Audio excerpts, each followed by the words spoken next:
Welcome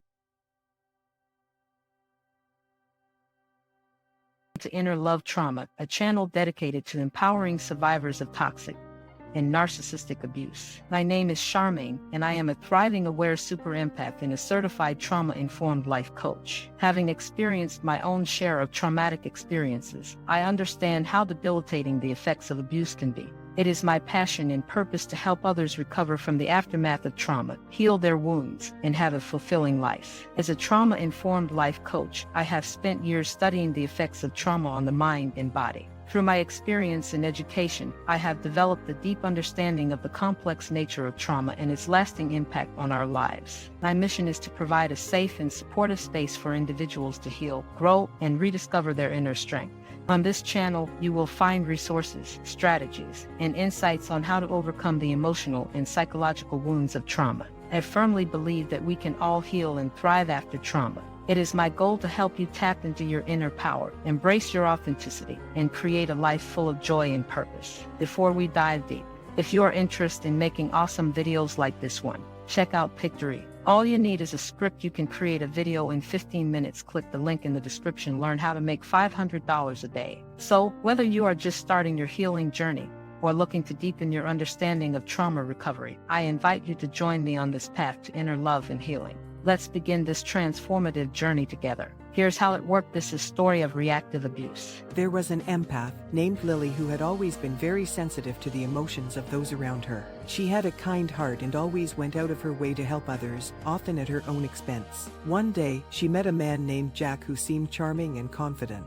He was a narcissist, someone who craved attention and admiration and would do anything to get it. At first, Lily was drawn to Jack's charisma and confidence. She felt that he understood her in a way that no one else ever had. But as time went on, she began to notice that Jack was constantly putting her down and making her feel small. He would criticize her and belittle her in front of others, and then tell her that he was only trying to help her improve. Lily tried to talk to Jack about his behavior, but he always turned it around on her, saying that she was too sensitive and needed to toughen up.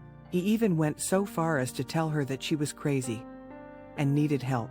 Lily began to doubt herself and her own perceptions. As the abuse continued, Lily felt herself becoming more and more angry and frustrated. She had always prided herself on her ability to empathize with others, but now she found that she was struggling to control her emotions. She felt like she was losing her own identity. One day, Jack said something particularly hurtful to Lily in front of their friends. She felt a surge of anger, and instead of backing down as she usually did, she lashed out at him. Her friends were shocked at the sudden change in Lily's behavior, but she couldn't help it. She was tired of being constantly put down and belittled. Over the next few days, Lily found that she was constantly on edge. She would snap at her friends and family for no reason and felt like she was losing control.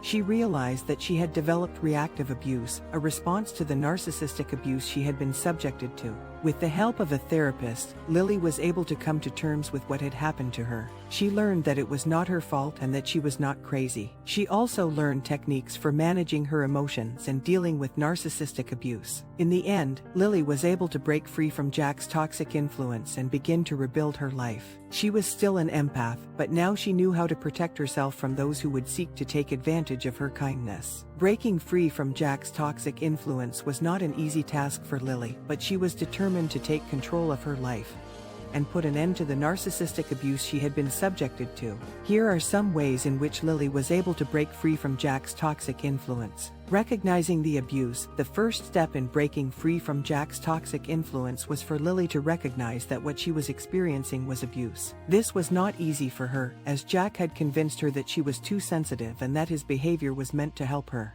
However, with the help of a therapist, Lily was able to understand that Jack's behavior was not normal or acceptable. Setting boundaries. Once Lily had recognized the abuse, she began to set boundaries with Jack. She made it clear that she would no longer tolerate his belittling behavior and criticism. When Jack tried to push her boundaries, Lily stood firm and refused to engage with him. Seeking support. Breaking free from Jack's toxic influence was not something that Lily could do on her own. She needed the support of friends and family who understood what she was going through. Lily also sought the help of a therapist who specialized in narcissistic abuse. Ending the relationship. Ultimately, the best way for Lily to break free from Jack's toxic influence was to end the relationship. This was not an easy decision, as Lily had invested a lot of time and energy into the relationship. However, she knew that staying with Jack would only continue the cycle of abuse. Building a support system. After ending the relationship with Jack, Lily focused on building a support system that would help her move forward. She surrounded herself with positive, supportive people who understood what she had been through. She also continued to work with her therapist to heal from the trauma of the narcissistic abuse. After ending the relationship with Jack, Lily faced a difficult period of adjustment. She had been so used to his constant criticism and belittling that she found it hard to trust her own judgment and make decisions on her own.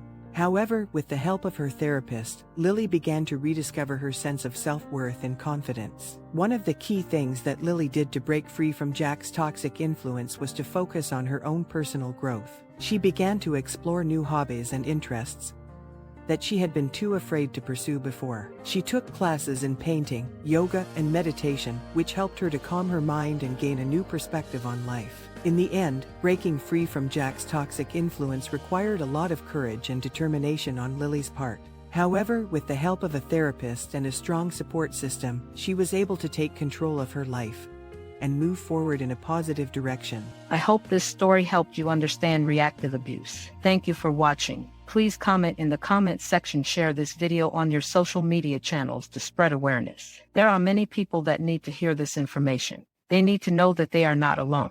Join me on meetup.com Saturdays at 7 p.m. It's a safe place to share, learn, and recover. Seats are limited. Make sure you RSVP. Watch the next video. This will help